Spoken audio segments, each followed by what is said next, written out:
नमस्कार दोस्तों, स्वागत है आपका हमारे चैनल पर।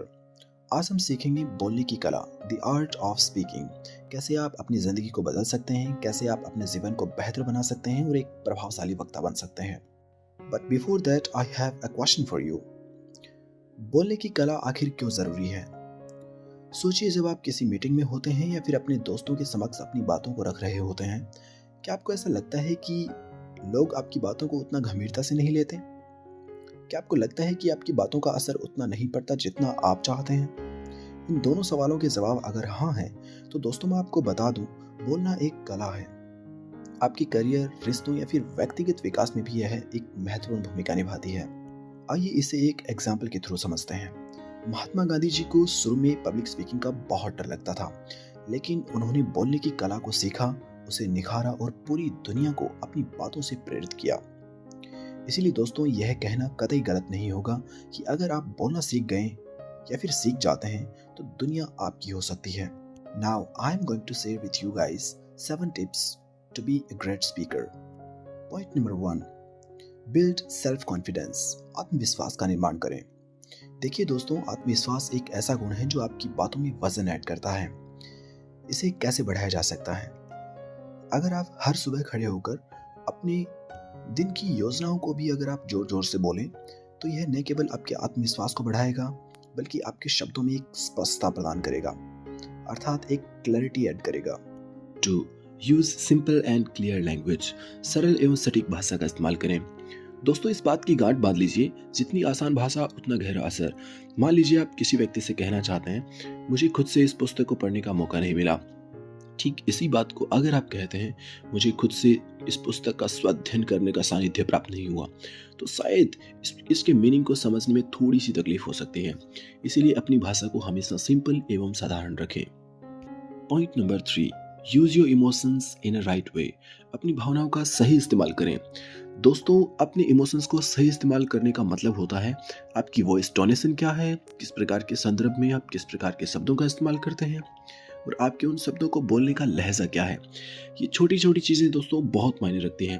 फॉर एग्जाम्पल, अगर आप किसी व्यक्ति से कहते हैं कि मुझे आपसे कुछ कहना है, और अगर आप ज़रा से भी एक्साइटेड होते हैं उस व्यक्ति को कुछ कहने के लिए, तो शायद आपका रिएक्शन ये होता है, यार मुझे आपसे कुछ कहना है।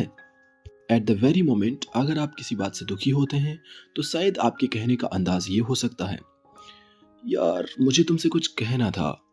तो दोस्तों, इस प्रकार की सिचुएशंस के अकॉर्डिंग आपको अपनी बात को रखना आना चाहिए, जो कि एक बहुत महत्वपूर्ण चीज है। Point number 4, the art of listening to others. दूसरों को सुनने की कला। दोस्तों, एक बेहतरीन वक्ता बनने के लिए आपको एक अच्छा श्रोता बनना भी बहुत जरूरी होता है। जब आप दूसरों को सुनते हैं, तो आप उनकी जरूरतें और इच्छाएं एक बेहतर तरीके से समझ पाते हैं। Point number 5, use your body language. दोस्तों, इसे हिंदी में शारीरिक भाषा भी कहते हैं। आपके हाव भाव, आपके बात करने का तरीका, आपकी बॉडी लैंग्वेज को ओपन रखें, हाथों का सही इस्तेमाल करें। किसी भी बात को रखते वक्त आपकी आंखों में एक अलग सा आत्मविश्वास होना चाहिए। Point number 6, balance the speed and pauses of your voice. हमेशा अपनी बातों को एक पॉज लेना सीखें। यह न केवल आपके शब्दों को महत्व देता है, बल्कि श्रोता को आपकी बात को समझने का एक टाइम गैप भी देता है। इससे सामने वाला आपकी बात को एक बेहतर तरीके से ग्रैब कर पाता है। Point number 7, practice practice and practice. Yes friends, कोई भी कला बिना अभ्यास के पूरी नहीं होती। हर दिन 10 से 15 मिनट तक अपनी स्पीच की प्रैक्टिस करें। अगर आपकी बात को सुनने वाला कोई नहीं है, तो अपनी बातों को हवा में रखें, अर्थात खुद से बातें कीजिए। दोस्तों, यह मेरी कुछ हैबिट्स में से एक है। जब भी मैं किसी नई चीज़ को सीखने की कोशिश करता हूँ, तो मैं खुद से ही खुद को समझाने की कोशिश करता हूँ। इससे आप चीज़ों को बेहतर तरीके से याद रख पाते हैं और अपनी स्पीच को एक बेहतर अंदाज में डिलीवर कर पाते हैं। अब मैं आपको एक छोटी सी स्टोरी सुनाता हूँ। दोस्तों, एक बच्चा था जिसे बोलने में बहुत झिझक होती थी। वह स्कूल की क्लास में कुछ भी बोलने से डरता था, लेकिन उसने एक दिन अपने पापा की सलाह मानी और दिन भर जो भी उसके साथ होता, उन सारी चीज़ों को एक कहानी के रूप में बोलना शुरू कर देता है।